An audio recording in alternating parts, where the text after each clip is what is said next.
to damn her mascara, elbow out, as if she were saluting him. The kitchen manager calculated the comped meals, mourned the ensuing Yelp reviews. "Line cook," he said, then added, "Flint guy," as if that explained it. Across from Henry Ford Hospital, where August, resurrected, stood smoking beside his sister Annie, tourists snapped pictures in front of the Motown Museum's blue and white Hitsville, USA sign. He'd taken Annie there just a month ago, after their mamaw's funeral luncheon. The suggestion, August's, was impulsive and probably inappropriate. Annie had disappeared to deal with Rita, who'd shown up to prove that, while she still didn't love Annie, she wouldn't have ended their engagement if she knew her grandmother was about to die. Their mamaw had been a difficult person, and attendance was scarce.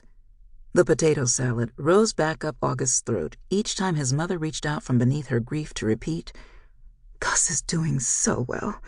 That's something to be grateful for, isn't it?" August couldn't pull apart what shivered in his nerves, couldn't discern what was grief and what was shame.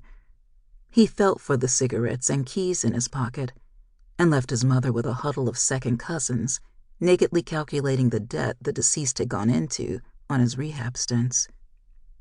Between the sets of doors, August collided with Annie. Her ex's tail lights swung out of the lot. With a rare wildness, she said, "Take me wherever you're going." He was only going to sit in his car and smoke, but he was always the one who needed to be shown an escape route, and so, touched, he devised a quick plan. "Follow me back to Detroit?" When the guide tried to coax their group into dancing like the Temptations, August, still in his suit and tie, was the only one to acquiesce, dipping and snapping his fingers. Annie gasped with laughter.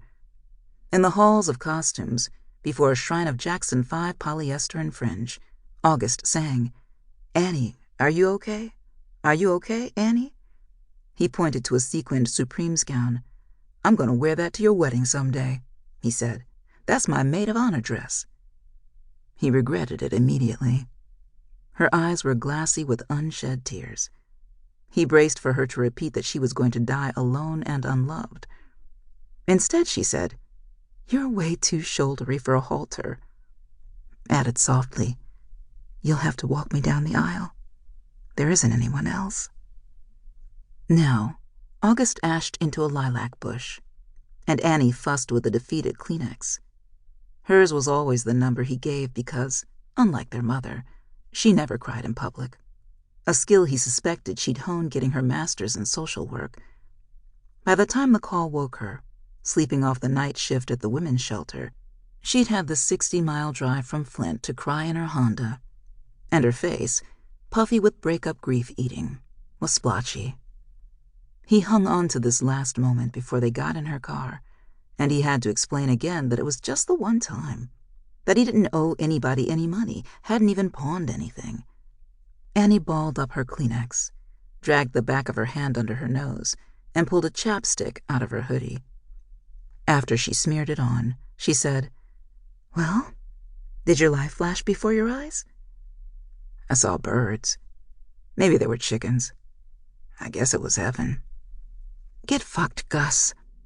Not like she meant it, but like she wanted to get back in her car and cry more. "I'm serious."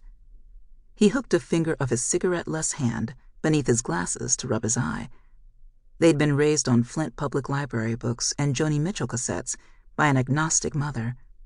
They were goodish-looking, prone to solitude, and considered themselves too clever for their blue-collar lives. They weren't heaven people. "Chickens," Annie repeated. "I think they were eating." "You work in a kitchen, Gus. You were probably cooking chicken right before." "Trout. Friday fish special."